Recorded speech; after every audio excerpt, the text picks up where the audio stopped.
السلام علیکم۔ کہانی کارنر میں خوش آمدید۔ پیارے ویورز، آج پھر آپ کے لیے کسی کی زندگی پر بیتی ایک سچی کہانی لے کر حاضر ہوئی ہوں۔ چلیں اپنی کہانی شروع کرتے ہیں۔ میرا نام مہنور ہے۔ میں نے اپنی زندگی کے 17 سال تک خود کو میک اپ کیے رکھا اور اسی وجہ سے اپنا سب کچھ تقریباً گنوا دیا تھا، لیکن اس کے پیچھے ایک بہت بڑی وجہ تھی۔ آج میں آپ کو اپنی کہانی سناؤں گی۔ میں اس وقت 15 سال کی تھی جب میرے والد صاحب نے شہر کے سب سے بڑے اسکول میں میرا داخلہ کروایا، اور اسکول میں داخل ہوتے ہی میرے ساتھ ایک عجیب حرکت ہو گئی۔ ایک لڑکی میری طرف آئی اور اس نے میرا ہاتھ تھاما جیسے مجھے بچپن سے جانتی ہے۔ اس نے کہا کہ میری ماں کہتی ہے اگر کسی کے بارے میں جاننا ہے کہ وہ کون ہے تو اس کی گاڑی دیکھو۔ تم تو ایک بہت بڑی گاڑی میں سوار ہو کے آئی ہو، اس کا مطلب تم بہت امیر ہو۔ آج سے تم میری دوست، چلو میرے ساتھ۔ مجھے سمجھ نہ آیا کہ اس نے مجھ سے اتنی جلدی دوستی کیسے کر لی، لیکن جب اسکول میں کھانے پینے کا وقت ہوا تب اس نے ایک عجیب حرکت کی جس سے مجھے اس کی سوچ کے بارے میں پتہ چل گیا۔ اس کا نام نمرا تھا۔ میں نے دیکھا کہ اسکول کی کینٹین میں ایک غریب لڑکی بیٹھی تھی اور کوئی بھی اس کو اپنے پاس بٹھانے کو تیار نہیں تھا۔ میں نے نمرا سے کہا کہ کیوں نہ ہم سب اس کے پاس جا کر بیٹھیں، تو نمرا نے کہا کہ وہ ایک غریب لڑکی ہے، ہم لوگ چکن سینڈوچ کھا رہے ہیں اور وہ گھر سے انڈا پراٹھا لے کر آئی ہے، اس سے کوئی بھی دوستی نہیں کرتا ہے۔ مجھے نمرا کی اس بات پر بہت غصہ آیا۔ میں نے اسے اسی وقت کہہ دیا کہ تمہاری سوچ بہت چھوٹی ہے، اور میں جا کر اس لڑکی کے پاس بیٹھ گئی۔ میں نے اپنا چکن سینڈوچ اس کو دے دیا اور اس کا انڈا پراٹھا میں نے کھا لیا۔ اس دن کے بعد سے گویا نمرا کو مجھ سے اللہ واسطے کا بیر ہو گیا تھا۔ وہ ہر بات میں میری مخالفت کرتی اور مجھ سے مقابلہ لگانے کی کوشش کرتی تھی۔ سارا اسکول جانتا تھا کہ ہم دونوں ایک دوسرے کے دشمن ہیں، جبکہ مجھے اس سے دشمنی کرنے میں بھی کوئی دلچسپی نہیں تھی۔ میری ماں نے مجھے یہ سب کرنا نہیں سکھایا تھا۔ وہ تو مجھ سے اس بات میں بھی مقابلہ لگاتی تھی کہ اس کے ناہن مجھ سے زیادہ پیاری ہے، اور میں اپنا سر پکڑ کر ہی رہ جاتی کہ آخر یہ کس قسم کی لڑکی ہے۔ یہی نہیں، اس نے مجھے بہت سی جگہوں پر نقصان پہنچانے کی بھی بہت کوشش کی، لیکن میں ہر بار اسے یہ سوچ کر نظر انداز کرتی رہی کہ میں اس جیسی نہیں بن سکتی۔ پر ایک دن جب میں اسکول سے گھر آئی تو مجھ پر ایک بہت بڑی قیامت ٹوٹ پڑی۔ مجھے پتہ چلا کہ ہمارے والد صاحب ہمارا سب کچھ اپنے ساتھ لے کر ہمیں چھوڑ کر چلے گئے ہیں، اور اب ہمارے پاس کچھ بھی نہیں ہے، بلکہ وہ ہمارے لیے لاکھوں کا قرضہ چھوڑ گئے ہیں جس کو میری ماں نے اپنا گھر بیچ کر چکایا۔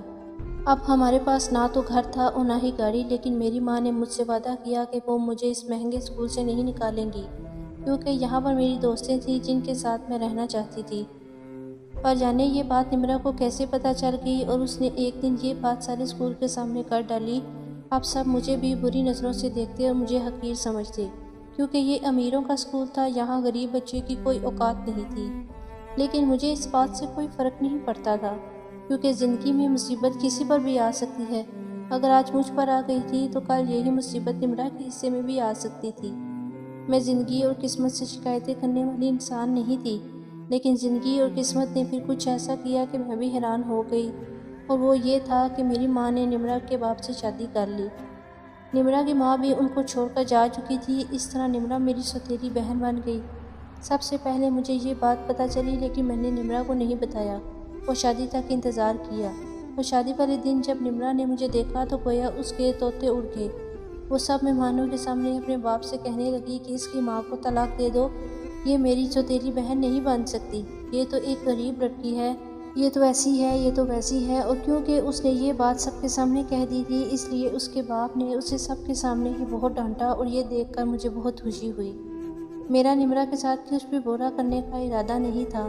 بہرحال مجھے اس بات پر بہت حیرانگی ہو رہی تھی کہ قسمت نے یہ کیا کر ڈالا تھا۔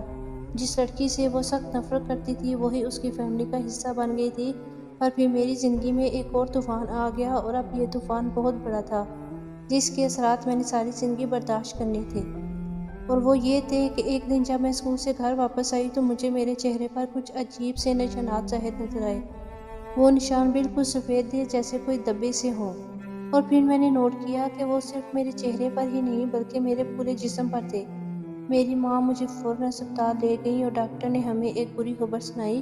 ڈاکٹر کا کہنا تھا کہ یہ ایک جلد کی بیماری ہے، اور اب مجھے ساری زندگی اسی بیماری کے ساتھ رہنا ہوگا، کیونکہ ابھی اس کا کوئی علاج نہیں ہے۔ ان دبوں پر نہ تو مجھے خارش ہوتی تھی اور نہ ہی کوئی درد، اور وہ دبے دیکھنے میں بہت برے لگتے تھے۔ میں جیسے ہی ہسپتال سے واپس گھر آئی، میں نے خود کو کمرے میں بند کر لیا۔ 2 سے 3 دن تک میں روتی رہی اور میں نے کچھ بھی نہیں کھایا۔ اور پھر مجھے میری ماں نے سمجھایا کہ خوبصورتی کا تعلق دل اور روح سے ہوتا ہے، جسم اور چہرے سے نہیں، اور اس لحاظ سے تو تم اس دنیا کی سب سے خوبصورت لڑکی ہو۔ مجھے تم پر بھروسہ ہے، پلیز باہر آ جاؤ اور آ کر کچھ کھانا کھا لو۔ جو میرے ساتھ ہوا تھا وہ کوئی چھوٹی بات نہیں تھی، لیکن اب یہ سچ بھی تھا کہ مجھے اسی کے ساتھ اپنی زندگی گزارنی تھی۔ اس سب کو قبول کرنا میرے لیے آسان نہیں تھا، اس لیے میں نے ایک طریقہ نکالا۔ میں نے اپنے چہرے کو میک اپ میں چھپا لیا اور فل بازو والے کپڑے پہننے لگی۔ اس بات پر بھی نمرا نے میرا بہت مذاق بنایا کہ گرمی میں تو ایسے کپڑے پہن رہی ہو۔ شاید اس کو مجھ پر شک ہو گیا تھا، لیکن میں نہیں چاہتی تھی کہ اسے یہ بات پتہ چلے، کیونکہ اس طرح تو اس نے میری زندگی ہی برباد کر دینی تھی۔ وہ جو میرے خلاف جانے کا کوئی موقع ہاتھ سے نہیں جانے دیتی تھی، یہ بات تو اس کے لیے ایک بہت بڑی بات ثابت ہوتی۔ ایک دن میرے لیے ایک رشتہ آیا۔ ہم لوگ امیر لوگ تھے، اس لیے ہمارے گھر میں کوئی تنگ نظری والا رویہ نہیں تھا۔ میری امی نے مجھے کہا کہ تمہیں اگر لڑکا پسند ہے تو تم مجھے بتا دینا، تب تک تم لوگ باہر بھی جا سکتے ہو، ایک دوسرے سے بات بھی کر سکتے ہو۔ اس لڑکے کا نام علی تھا۔ کچھ دن ہم لوگ ساتھ گھومے پھرے۔ اس نے مجھ سے محبت کا اظہار کیا اور کہا کہ وہ مجھے بہت پسند کرتا ہے اور میرے لیے اپنی جان بھی دے سکتا ہے۔ ایک رات تو وہ چوری چھپے میرے کمرے میں آ گیا، لیکن کمرے کی لائٹ آف تھی۔ میں نے اس سے کہا کہ وہ یہاں کیا کر رہا ہے، تو اس نے کہا کہ وہ مجھے پرپوز کرنے آیا ہے۔ اس نے میرا ہاتھ تھام رکھا تھا اور وہ مجھ سے زندگی بھر ساتھ نبھانے کے وعدے کر رہا تھا کہ اچانک وہاں نمرا آ گئی اور اس نے لائٹ آن کر دی۔ نمرا کا خیال یہ تھا کہ وہ مجھے علی کے ساتھ پکڑوا کر میری بےعزتی کروائے گی، اور پھر وہاں علی نے اور نمرا نے جو منظر دیکھا وہ ان کے لیے بہت حیران کن تھا۔ انہوں نے مجھے بنا میک اپ کے دیکھ لیا۔ مجھے نمرا سے تو یہی امید تھی کہ وہ بری باتیں کرے گی، جو کہ اس نے کیں۔ اس نے کہا کہ تمہیں یہ کس قسم کی بیماری ہے، تم تو ایک چڑیل ہو۔ لیکن علی کے بارے میں نے ایسا نہیں سوچا تھا۔ وہ تو فوراً وہاں سے بھاگ گیا، اور اگلے دن میں نے نمرا اور علی کو ساتھ دیکھا۔ نمرا نے علی کا ہاتھ تھام رکھا تھا اور وہ اسے پرپوز کر رہا تھا، بلکہ اسے وہی لائن بھی سنا رہا تھا جو اس نے مجھے سنائی تھی کہ میں تمہارے لیے اپنی جان بھی دے سکتا ہوں۔ میں نے علی کو فوراً ٹوک دیا اور کہا کہ ہر تم کس قسم کے گھٹیا انسان ہو، یہی بات کل تم مجھے کہہ رہے تھے اور اب یہی بات میری سوتیلی بہن سے کر رہے ہو۔ تو اس نے مجھے کہا کہ وہ میرے ساتھ نہیں رہنا چاہتا کیونکہ میں دکھنے میں بالکل بھی اچھی نہیں ہوں۔ اس دن میرا دل بہت دکھا تھا، کیونکہ آپ جتنی بھی ہمت کر لیں، لیکن ایسی باتوں سے تو آپ کو بہت تکلیف ہوتی ہے۔ میں گھر واپس آئی اور پھر سے 2-4 دن روتے ہوئے ہی گزار دیے۔ اس وقت تک ہم کالج میں آ گئے تھے، یہاں بھی نمرا میرے ساتھ ساتھ تھی۔ اب نمرا کو میرے راز کے بارے میں پتہ چل گیا تھا اور اس نے مجھے بلیک میل کرنا شروع کر دیا۔ اس نے کہا کہ اگر تم نے میرے خلاف جا کر کوئی بھی بات کی تو میں سارے کالج کو تمہاری اصلیت بتا دوں گی۔ میں اس وقت کم عمر تھی، میرا دماغ کچا تھا۔ اس طرح کی بات سے میں ڈر گئی تھی۔ میں نہیں چاہتی تھی کہ سب کو میرا راز پتہ چلے۔ اگر مجھے اپنا راز کھلنے کا اتنا ڈر نہ ہوتا تو میں اتنے سال تک میک اپ کیوں کرتی؟ ظاہر ہے کہ میں اس چیز سے ڈرتی تھی، یہی میرا اکلوتا ڈر تھا، اور نمرا اس بات سے فائدہ اٹھا رہی تھی۔ اب میں اس کے سامنے بالکل بے بس ہو گئی تھی۔ اس نے مجھ سے میری تمام اچھی چیزیں چھین لی اور میں کچھ بھی نہیں کر سکتی تھی۔ اور پھر میری زندگی میں ایک نیا موڑ آیا، اور اس موڑ کا نام تھا اسد۔ اسد ہمارے کالج میں نیا آیا تھا۔ وہ ہمارے کالج کا سب سے حسین لڑکا تھا۔ ساری لڑکیاں اس کے پیچھے پاگل ہو چکی تھیں۔ ایک دن ہمارے کالج میں پارٹنرز بنانے تھے جنہوں نے مل کر لیب میں کام کرنا تھا۔ لڑکیاں اسد کی پارٹنر بننے کے لیے مری جا رہی تھیں، جبکہ مجھے کوئی پرواہ ہی نہیں تھی۔ میں تو بینچ پر بیٹھی تھی کہ جب اسد میرے پاس آیا اور بولا کہ وہ میرا لیب پارٹنر ہے، کیا وہ یہاں بیٹھ سکتا ہے؟ تو میں نے خوشی خوشی کہا کہ ہاں ضرور، کیوں نہیں۔ پر غلطی سے میں نے ایک کیمیکل کا ڈبہ کھول دیا، جس کی تیز خوشبو کی وجہ سے میں وہیں پر بے ہوش ہو گئی۔ اسد مجھے فوراً اٹھا کر کالج کے ہاسپٹل میں لے گیا، اور جب تک میں ٹھیک نہیں ہوئی وہ میرے پاس ہی بیٹھا رہا۔ جب میں نے آنکھیں کھولی تو اسد میرے سرہانے بیٹھا تھا۔ میں حیران ہوئی اور میں نے اس سے پوچھا کہ وہ اب یہاں کیا کر رہا ہے؟ تو اس نے کہا کہ جب تک میں ٹھیک نہیں ہو جاتی اس کا یہاں سے جانے کا دل نہیں کر رہا تھا۔ میں اس کی اس بات سے بہت امپریس ہوئی۔ مجھے اچھا لگا کہ وہ ایک بہادر انسان بھی ہے اور نیک دل بھی ہے، اور خوب طاقت والا بھی ہے، جو مجھے اٹھا کر یہاں تک لایا تھا۔ اس دن کے بعد سے ہماری دوستی ہو گئی، ہم روز ساتھ بیٹھنے لگے، باتیں کرنے لگے، اور ایک دن کالج کی لائبریری میں اسد نے مجھے کہا کہ اسے مجھ سے محبت ہو گئی ہے۔ میں بہت خوش تھی، لیکن پھر وہی ہوا جس کا ڈر تھا، نمرا نے ہمیں دیکھ لیا۔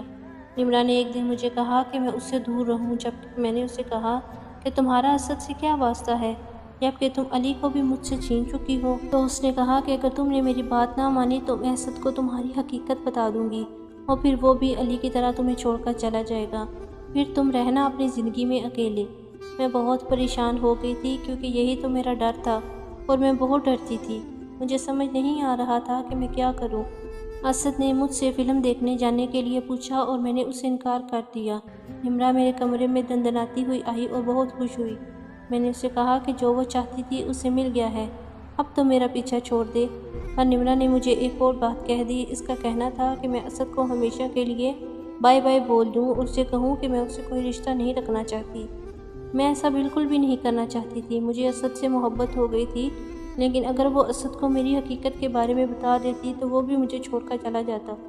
اس سے تو اچھا یہی تھا کہ میں خود ہی اسے سب بتا دیتی، لیکن مجھ میں اتنی ہمت کہاں تھی۔ میں نے اسے کالج میں ہی یہ کہہ دیا کہ میں اس کے ساتھ نہیں رہنا چاہتی، کیونکہ وہ میرے حساب سے ٹھیک نہیں ہے۔ مجھے اس جیسے لوگ نہیں پسند، جبکہ یہ بات بالکل جھوٹ تھی۔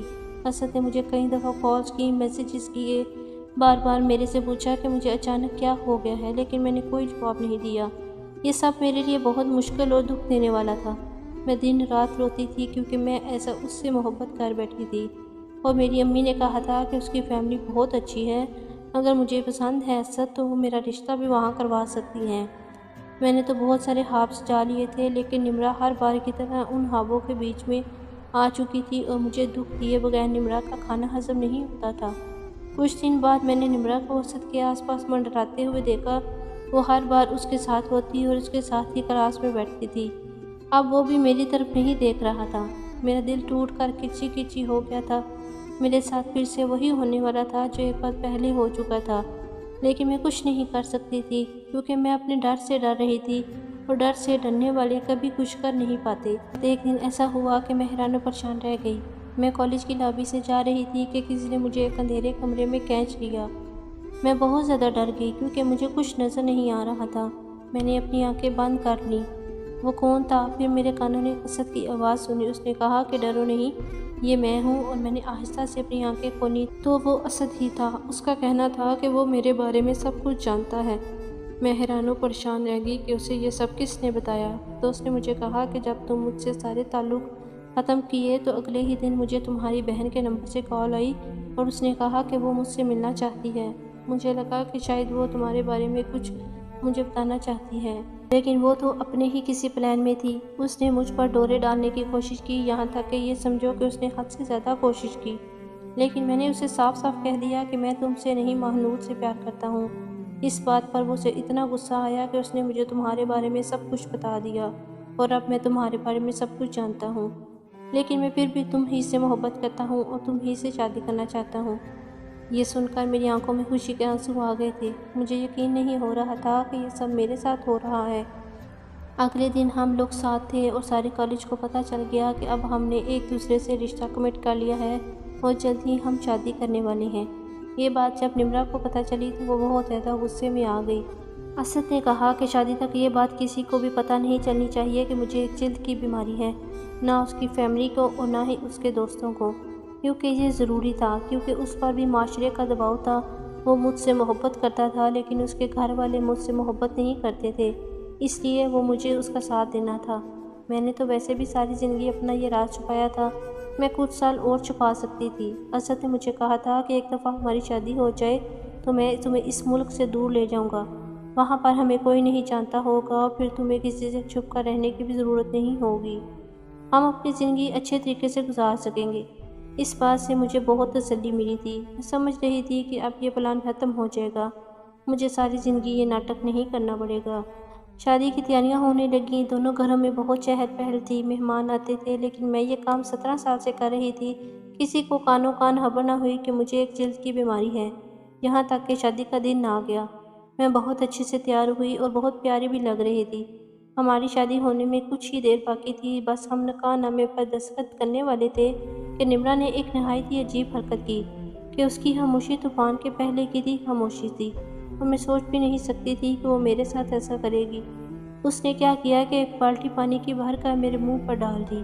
پانی کی وجہ سے میرا سارا میک اپ اتر گیا اور میری اصلیت سب کے سامنے آ گئی۔ میں بہت زیادہ شرمندہ ہو گئی اور اپنے دونوں ہاتھوں سے اپنا چہرہ چھپا لیا۔ سب لوگ مجھے حیران ہو کر دیکھ رہے تھے۔ اسد کی ماں تو فوراً بول اٹھی کہ اس کو یہ کیا بیماری ہے، کہیں یہ بیماری چھونے سے تو نہیں لگتی؟ کون ہے یہ لڑکی؟ دور ہٹو اس سے، کہیں یہ تمہیں نہ ہو جائے۔ سب لوگ مجھے باتیں سنانے لگے۔ کوئی کہنے لگا کہ یہ چھوت کی بیماری ہے، کوئی کہنے لگا کہ یہ میری کسی غلطی کی سزا ہے، اور کوئی مجھے دھوکے باز کہنے لگا۔ یہاں تک کہ میرے ماں باپ کو بھی باتیں سنانے لگے۔ میری ماں بھی سر جھکائے کھڑی تھی، اور نمرا، وہ تو باقاعدہ ہنس رہی تھی جیسے اپنے پلان میں کامیاب ہو گئی ہو اور آج اس کے پلان کی آخری قسط ہو جس کے بعد سب کچھ برباد ہو جائے گا۔ اور پھر وہاں کچھ ایسا ہوا کہ جس نے سب کو حیران کر دیا۔ اسد نے فوراً نکاح نامے پر دستخط کیے اور مجھ سے بھی کروائے، اور پھر اس نے وہاں ایک ایسی بات کی جسے سن کر سب حیران ہو گئے۔ اسد نے کہا کہ اب یہ میری بیوی ہے، اس لیے اب جو اس کے خلاف کوئی بات بولے گا اسے تو میں زندہ نہیں چھوڑوں گا۔ اور دوسری بات جو میں آپ کو سمجھانا چاہتا ہوں وہ آپ سب غور سے سنیں۔ وہ بات یہ ہے کہ خوبصورتی کا تعلق ظاہری شکل و صورت سے نہیں ہوتا بلکہ دل اور اخلاق سے ہوتا ہے، اور اس حساب سے ماہنور اس دنیا کی سب سے خوبصورت لڑکی ہے اور نمرا اس دنیا کی سب سے بدصورت لڑکی۔ اسد نے بڑے محفل میں سب کچھ بتا دیا جو نمرا نے میرے ساتھ کیا تھا۔ نمرا کے اخلاق اور حرکات سے سبھی واقف تھے۔ وہ جانتے تھے کہ وہ ایک بد اخلاق لڑکی ہے، اسے ویسے بھی کوئی پسند نہیں کرتا تھا۔ علی بھی وہاں آ گیا اور اس نے کہا کہ اس نے مجھے بھی دھوکہ دیا ہے، جبکہ اس نے مجھ سے شادی کے وعدے کیے تھے، پر مجھے لگا کہ زمانہ پھر بھی میرا ساتھ نہیں دے گا۔ لیکن میں حیران ہوئی کہ سب نے نمرا کو برا بھلا کہا اور کہا کہ اس کی غلطی ہے، اس نے غلط کیا ہے۔ نمرا کے ابو نے بھی ایکشن لیا اور کہا کہ اب تم یہاں نہیں رہو گی۔ انہوں نے اسے ملک سے باہر بھیج دیا، ایک ایسے اسکول میں جہاں بگڑے ہوئے بچوں کو بھیجا جاتا تھا۔ نمرا سب کے سامنے بہت شرمندہ ہوئی اور پھر کبھی بھی وہاں سے واپس نہیں آئی۔ اس نے وہیں کسی سے شادی کر لی، شاید یہی اس کی سزا تھی۔ اور میں اور اسد ابھی بھی ساتھ ہیں اور اب ہماری زندگی بہت اچھی جا رہی ہے۔ ہمیں یہ شہر چھوڑ کر جانے کی ضرورت نہیں پڑی، کیونکہ اب سب میری حقیقت سے واقف تھے اور مجھے کسی سے کچھ نہیں چھپانا تھا۔ بالآخر میں نے اپنے آپ کو میک اپ کے پیچھے چھپانا چھوڑ دیا۔ اب میں اتنا ہی میک اپ کرتی ہوں جتنا اسد کو اچھا لگتا ہے، اور میں اس کے ساتھ بہت خوش ہوں۔